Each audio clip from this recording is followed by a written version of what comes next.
Hello everyone, వాళ్ళ class 5 Urdu letters ఎలా గుర్తుపట్టాలి అనేది ఈజీగా చూద్దాం ఒకసారి. ఇంగ్లీష్లో అలీఫ్, అలీఫ్ హ్యాస్ నథింగ్. బే, ఏ డాట్ అండర్ ద బే. పే, 3 dots అండర్ ద పే. టే, 2 dots ఇన్సైడ్ ద టే.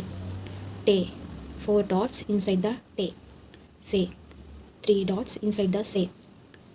జీమ్, 1 dot in the stomach of Jim. Jim, 3 dots in the stomach of Jim. Hai, Hai has nothing. Hai, Hai has 1 dot on the head. Dal, Dal has nothing. Dal, Dal has 4 dots on the head. Zol, 1 dot on the head of Zol. Ray, Ray has nothing. Day, Day has 4 dots on the head. Zay, Zay has 1 dot on the head. Zay, Zay has 3 dots on the head. Seen, Sheen, Seen has nothing. Sheen has 3 dots on the head. Swad, Zwad, Swad has nothing. Zwad has 1 dot on the head. Toy, Zoe, Toy has nothing. Zoe has 1 dot on the head. Ain, Ghain, Ain has nothing. Ghain has 1 dot on the head. Fe, Khaf, Fe has 1 dot and Khaf has 2 dots on the head. Qaf, Gaf, Qaf has nothing. Qaf has nothing. Qaf also has nothing. Lam, Mim, Noon, Waw, Lam, Mim, Noon, Waw have nothing. He, Hamza, E, A, He, Hamza, E, A have nothing.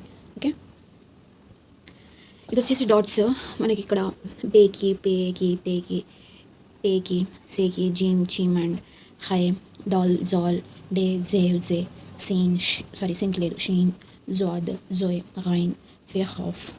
Okay, వీటికి dots ఉంటాయి కదా, dots confuse అవ్వకుండా ఉండడానికి ఇలా రాశాను. మీరు రాసుకొని చదువుకుంటూ ఉండండి.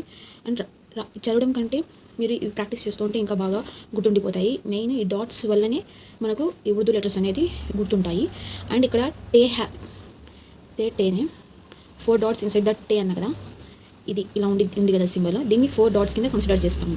ఇది ఓకే, ఇలా ఉంటే 4 dots కింద కన్సిడర్ చేస్తాము. ఇది ఎక్కడెక్కడ ఉండిద్ది?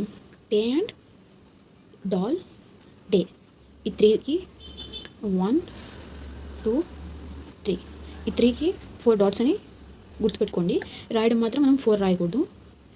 4 అనుకున్నా సపోజ్ ఇలా, ఓకే, ఇలా రాస్తాము. డే, అదే టే, డాల్, డే, ఇది ఇక్కడ ఈ 3కి 4 dots అని గుర్తుపెట్టుకోండి. మిగతా వాటికి 1 3 2 అలా ఉంటాయి. అండ్ ఇక్కడ వచ్చేసి బే ఈ షేప్లో ఉండేవి, వీటికి కింద అయితే అండర్, పైన అయితే ఏం రాసాము ఇక్కడ ఇన్సైడ్ అని రాసాము. అండ్ అలాగే జీమ్, చీమ్, హైగా అయితే జీమ్కి అయితే ఇది స్టమక్ లాగా కన్సిడర్ చేస్తాము. పైన అయితే head, 1 dot in the stomach of జీమ్. And high has 1 dot on the head, దీన్ని హెడ్ లాగా కన్సిడర్ చేస్తాము. అండ్ మిగతా వాటికి కూడా ఆల్మోస్ట్ హెడ్ లాగే, అంటే అలా గుర్తుపెట్టుకోండి అంతే. మీరు అలా రైమ్ లాగా చదువుకుంటూ ఉంటే ఇదంతా ఈజీగా ఉంటుంది. ఎలా అంటే అలీఫ్ has nothing, a dot under the బే, 3 dots అండర్ ద పే, 2 dots ఇన్సైడ్ ద టే, 4 dots ఇన్సైడ్ ద టే. ఓకే, అలా అర్థమైందా? ఒకసారి నీట్ స్ట్రైట్గా తీస్తున్నాను, మీరు పాజ్ చేసుకొని రాసుకోండి. ఎక్కువ ల్యాగ్ తీసుకోకుండా కంప్లీట్ త్వరగానే చేద్దాం అనుకుంటున్నాను వీడియో, అందుకని కొంచెం ఫాస్ట్ ఫార్వర్డ్లో పెడతాను. మీకు ఇవి ప్రాక్టీస్ చేయడం ఇంపార్టెంట్. నేనే చెప్పే వేరే నేను చెప్తాను, కానీ మీరు ప్రాక్టీస్ చేసేది మీకు గుర్తుంటాయి. ఇవి జస్ట్ బేసిక్ మాత్రమే. బేసిక్లోనే లెటర్స్ అండ్ నెంబర్స్ మాత్రమే చెప్తున్నాను, అంతకుమించి చెప్పట్లేదు, అంతకుమించి అవసరం కూడా లేదు. Okay, thanks for watching. Sorry for the mistake guys, నూన్కి ఏం లేదని చెప్పాను కదా, but a dot in the నూన్లో ఒక చుక్క ఉండిద్ది కదా, అండ్ గమనించుకోలేదు. రాయడం నేనే రాశాను ఇవన్నీ, బట్ అంతే. ఎంత గొప్ప వాళ్ళైనా ఒక చిన్న పెద్ద మిస్టేక్ చేస్తూనే ఉంటారు కదా, సేమ్ ఇది అలానే. నూన్ కింద ఏ డాట్ ఇన్ ది నూన్ అని రాసుకోండి, ప్రాక్టీస్ చేసుకోండి, పర్ఫెక్ట్గా నేర్చుకోండి.